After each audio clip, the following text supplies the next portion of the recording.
everyone and welcome back to my channel. Now today I'm going to be going into the top 10 left wingers of all time in the Premier League era. This one seemed a little bit easier to do than the right wingers. It seems to me there's been more good left wingers. I don't know if that's actually the case, or I've just managed to find a lot more on the research this time. But yeah, these left wingers, I believe I actually picked out about 15, but I have narrowed it down to the top 10, and here we go. Number 10, I've got Joe Cole. Now, I feel quite sorry for Joe Cole in a sense that if it wasn't for his injuries, he probably would rank a bit higher on this list, but as it goes, I can only really put Joe Cole at 10 due to the fact his end of his Premier League career kind of underwhelmed slightly. Joe Cole played for four different Premier League clubs, yes, but he had two spells at West Ham. He played for West Ham, Chelsea, Liverpool, rejoined West Ham and Aston Villa. Joe Cole in his Premier League career scored 64 goals in 526 games, which doesn't really seem too many to be fair. Cole won 3 Premier Leagues, 3 FA Cups, 2 League Cups, and was in the PFA Team of the Year in the 2005-06 season, one of which he scored a goal in a game which Chelsea clinched the title in a 3-0 home win against Manchester United. Joe Cole was a very good player until the injuries hit, so it's a really sad story for him, but he was a very good Premier League career, and I will give him a place in the top 10. And another thing to say, if you haven't seen Joe Cole's goal for England against Sweden in the 2006 World Cup, do definitely go and check that out. It's a brilliant goal. And yeah, Joe Cole generally a very good player, just a shame injuries got the better of him at the end of his career. At number 9, we have Harry Kewell. Now, Harry Kewell was a very good player at Leeds United, but things didn't quite go the same at Liverpool for him. Kewell scored 63 goals in 242 games for Leeds United, but only managed 16 and 138 for Liverpool, leaving his Premier League career total at 79 and 380. Harry Kewell was a good player at Leeds, especially. He was in 2003. He was one of the most, one of the most out there people trying to transfer. People were trying to transfer him out of any. Kewell won an FA Cup, a Champions League, was in the PFA Team of the Year in 1999-2000, and won PFA Young Player of the Year in 1999-2000 also. Harry Kewell was a very touted player back in 2003. Liverpool did get his signature. Unfortunately, due to injury problems, that move didn't really work out, but his performances there just never really lived up to what they were at Leeds. But Harry Kewell was a very good player overall, and I'd give him a place in the top 10 because I do think he had a good Premier League career, especially at Leeds as well. Number 8, we have Samir Nasri. Now, slightly controversial one. Samir Nasri's career has been quite in and out, to be honest with you. But Nasri played for Arsenal, Man City and West Ham in the Premier League era, having a career total of 54 goals in 307 games. Nasri won 2 Premier Leagues, a League Cup, and was in the PFA Team of the Year in 2010-2011. Nasri was a player for Man City who scored a lot of big goals for him, and Nasri only ever really had one great season at Arsenal, and that was the 2010-11 one, in which after that he left to go Man City, and he won 2 Premier League titles at Manchester City as well. But Nasri scored some big goals. Scored in the final day of the season, 2013-14 season, when Man City beat West Ham 2-0 to clinch the Premier League title. Yeah, Nasri was a big game player, scored in a lot of big games for Manchester City overall, but his Man City career wasn't exactly a major success. He certainly had his ups and downs, but Nasri was a good player, and he scored in so many big games, is why I probably put him in this list overall. Got to have been a fan of Samir Nasri, especially when he was good. He was very good. He was very inconsistent though, however, but that's why he ranks a bit lower in this list than he might have. In at number 7, we have Sadio Mane. Now, a lot of people will be jumping on this, saying it's far too early for Mane to be in this list, but I just think Mane deserves it because he was very good at Southampton, which appears to get quite overlooked. He scored 25 goals in 75 games in St Mary's, and he's got 77 and 161 at Liverpool. A Premier League career total was in playing in England of 102 goals in 236 games. For a winger, that is outstanding. He's won the Champions League, the Super Cup, the Club World Cup. He's been in 2 PFA Teams of the Year, and he shared the Premier League Golden Boot in the 2018-19 season. Mane's developed into a great player at Liverpool when he was signed for 35 million back in the summer of 2016. Many people laughed, but I'm sure they're not laughing now, as Mane has been absolutely brilliant for Liverpool, and he's probably about to win a Premier League title, and as well as that, he's also could win PFA Player of the Year. I personally, at the moment, probably would give him PFA Player of the Year for this season's performances. But yeah, Mane's been outstanding in England, and he's certainly done great at Liverpool. I think Mane could rank much higher in this list in a few years to come. Excellent player, great goal-scoring winger. Yeah, just brilliant to watch. So much respect for Sadio Mane. In at number 6, we have Alexis Sanchez again. Slightly controversial, mainly because Sanchez had a poor spell at Manchester United, but Sanchez's Arsenal spell was nothing short of fantastic. Sanchez played 166 games for Arsenal, scored 80 goals from the wing. Sometimes he played as a false nine, but still, what a record that is.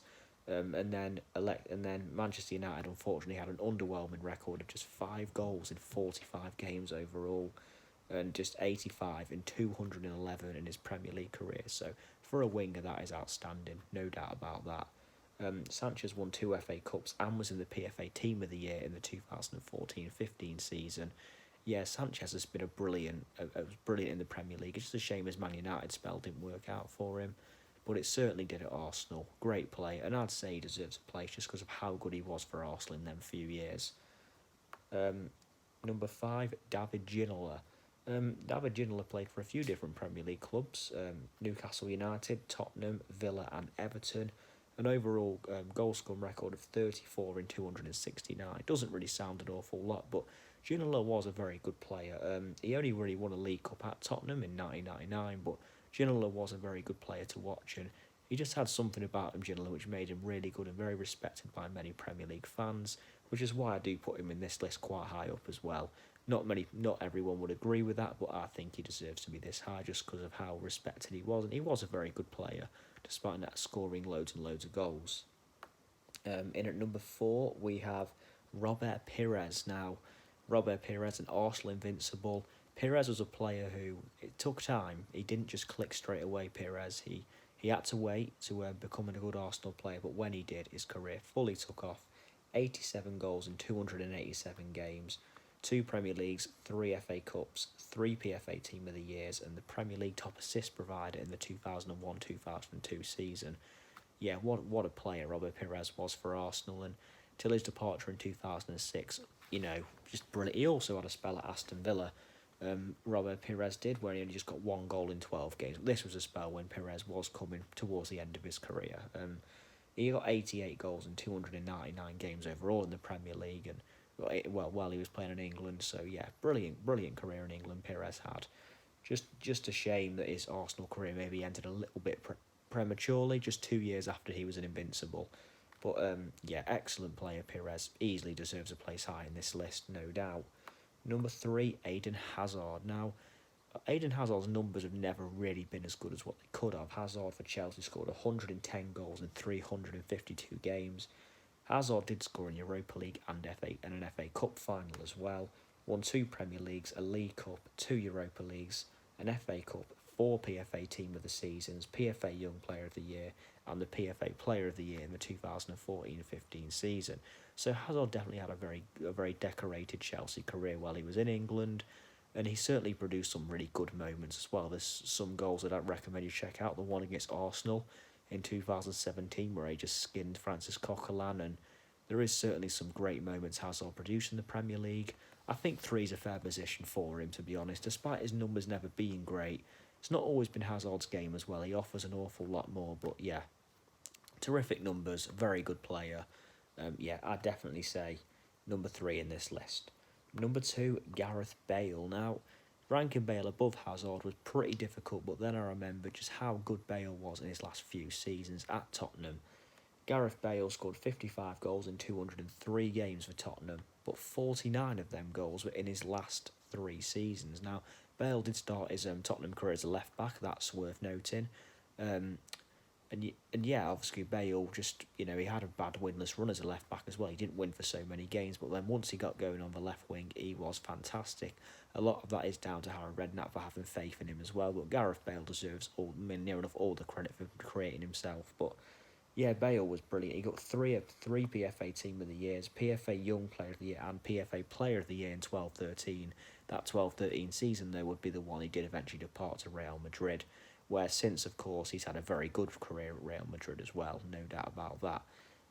Yeah, Gareth Bale, number 2 in this list. What a story. Who would have thought I'd be saying that 10 years ago? But for me, Bale deserves it. I mean, he's a great player in the Premier League, especially in that last season for Tottenham when most people were labelling Tottenham a one-man team. But it's hard to underestimate how good Bale really became, and that's why I'd put him up there, just because of them few seasons. He was scary good. Number 1, Ryan Giggs. A very easy number 1, Ryan Giggs. Terrific player. I mean, we all knew at the start of this list Ryan Giggs was more than likely going to be number 1. He played in the Premier League for about, I think it was 21 seasons, which is just staggering.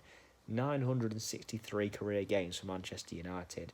168 goals, which isn't really a lot of goals, don't get me wrong, but still, I mean, it wasn't all about that for Giggs. It was his professionalism and just everything on the pitch that Giggs really did. Just terrific. The year Giggs won, the one thing I will say about Ryan Giggs, though, is he won PFA Player of the Year in the 2008-9 season. In a Premier League season, he only actually scored 2 goals. That was certainly a weird one. I'm not saying Giggs didn't deserve a PFA Player of the Year, because no doubt he did in his career, but the year that he did give it him was a weird year to give it him, to be honest. But going to run through Ryan Giggs' honours, which there's a lot of. 13 Premier League titles, 4 FA Cups, 4 League Cups, 2 Champions League, a Super Cup, a Club World Cup, 2 PFA Young Player of the Year, PFA Player of the Year, and 6-time PFA Team of the Year. So what a career Ryan Giggs has had. That speaks volumes, and very good player, and yeah, easy number 1. And yeah, but thank you for watching. If you change anything, please let me know in the comments below. This was a difficult list to make, I will say that. But yeah, I'll be back more with some football content. Please like, share and subscribe. Still trying to get the channel to take off as much as I can. And yeah, I'll see you soon. Thank you.